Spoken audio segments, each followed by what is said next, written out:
Attention. C'est un sport de finesse parce qu'on a beau pousser le plus fort possible pour finalement être élégant sur l'eau. De l'extérieur, ça paraît facile, alors qu'à l'intérieur c'est dur et c'est ça que je trouve exceptionnel. Je m'appelle Hugo Beuret, j'ai 23 ans, je suis sportif de haut niveau en aviron et j'ai découvert l'aviron en 2012. C'est un peu drôle, c'est grâce à mon professeur de mathématiques au collège qui faisait essayer tout le monde, c'est un peu le recruteur du club de Nancy. Moi je pratiquais la gymnastique avant, donc un sport individuel, et de découvrir un sport d'extérieur et collectif, ça m'a tout de suite plu. Donc depuis ce jour, je pratique l'aviron et je n'ai jamais arrêté. Piste solide. Tenez juste ce qu'il faut. Appui pied-main. Alors que moi j'étais en catégorie jeune, donc de 2012 à 2018, on était une grosse équipe. On préparait le bateau long, le bateau roi en aviron, c'est le 8, avec comme objectif de décrocher des médailles au championnat de France. Et pendant cette période, on était les 8 mêmes bonhommes, les 8 mêmes personnes dans le même bateau. Et du coup, c'est ça qui m'a fait continuer l'aviron, c'est cette cohésion de groupe.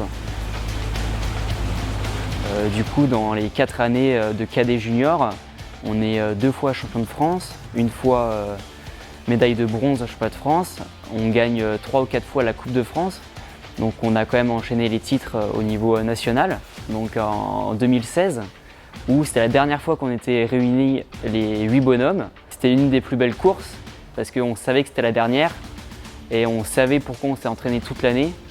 Et vu que c'est vraiment la catégorie roi en aviron, c'était quelque chose d'exceptionnel et que je pense que c'est un des plus beaux souvenirs de ma petite carrière, d'avoir fait ça avec les potes surtout.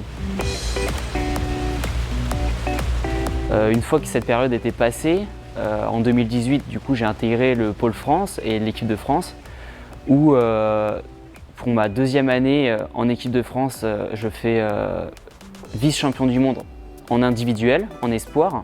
L'année suivante, en 2019, où j'intègre l'équipe de France élite, donc je suis dans la catégorie au-dessus, donc je suis surclassé, où on fait 3e au championnat d'Europe.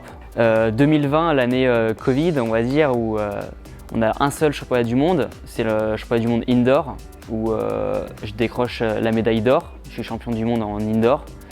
Et après, la saison elle est terminée. Et puis 2021, c'était année charnière, on va dire, avec les Jeux Olympiques, où on fait 4e à la régate de qualification olympique, sachant qu'il n'y avait que 2 places pour aller à Tokyo. Mais c'était une expérience extraordinaire. Et on fait une très belle performance pour un bateau aussi jeune, on va dire. Une 4e place, nous on était ravis. Depuis 2018, je m'entraîne tous les jours pour préparer les championnats du monde, les championnats d'Europe et les Jeux Olympiques de Paris 2024. Quelles que soient les conditions, quel que soit le temps, tous les matins on est sur l'eau. Heureusement qu'on a une source de motivation, la performance, parce que quand il fait nuit, il fait -9, et on se dit on est parti pour 2 heures sur l'eau.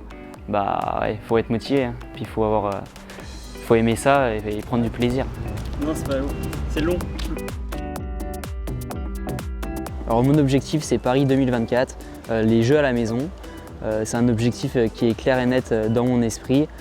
Pour ça je m'entraîne 20 à 25 heures par semaine. Pour être dans les meilleures conditions, j'ai besoin de votre soutien. En échange, je peux contribuer à l'image de votre entreprise ou de votre marque pour transmettre les valeurs du sport.